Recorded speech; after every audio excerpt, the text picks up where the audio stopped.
Thank you for being here. Thank you for engaging kindly and critically in the comments. And thank you for inspiring the question for this week's episode, which is, what are we talking about when we talk about cancel culture?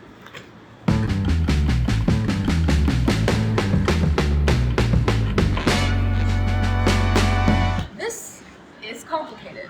Canceling is an old term, but cancel culture, the cultural phenomenon of mass canceling, this societal habit that happens often enough, it warrants the word culture after it, culture being the customs of a social group.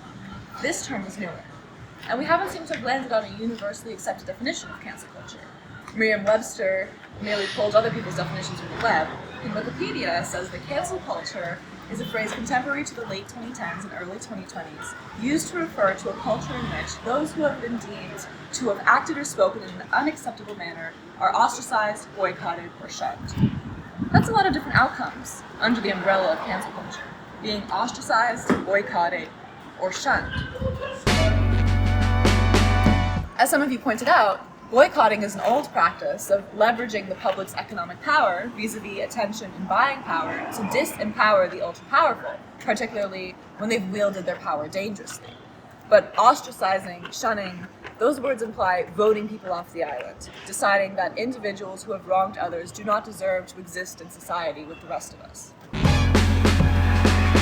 Now, there will always be individuals who have proven they are a serious and immediate danger to others, and the reintegration of those individuals into society with others who they may harm can sometimes just not be worth it. I'll leave the determination of best justice practices in those cases to the justice experts. As someone engaged in the study of how cultural phenomena affect our everyday lives and can therefore be shifted by changes in our individual behavior, which is all we have control over at the end of the day, our individual behavior, I am most interested in how canceling practice have seeped into the day-to-day lives of those around me, myself included. I've lost count of the number of times my opportunity to form my own first impression of someone was taken from me because a friend or acquaintance shared the one time said person shared a possibly insensitive opinion. Oftentimes this information was shared to encourage mutual canceling.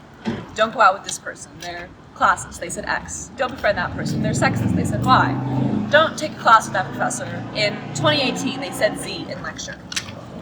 I often felt pressure to take these allegations as fact and cut off the subject of them as well, and if I didn't, I often felt judgment from my peers. Again, in those few cases where the subjects of allegations were serious and immediate threats to the community, most notably in the cases of serial rapists who hadn't been held accountable by our university, I was incredibly grateful for the warnings. But those were only a very small portion of the warnings I received. And the result was, not only did I not approach people with the love ethic that Bell Hooks talks about, I cut off relationships before they even began. I limited my own growth. And therein lies the problem. Many of my friends meant well, this I know. They intended to protect me from possibly hurtful interactions. I think that sentiment underlies many people's practices of canceling. We want to stay safe. We want to protect our peace. That's completely understandable. I've often shared that very sentiment, but I know it will not create the loving community I want to exist in.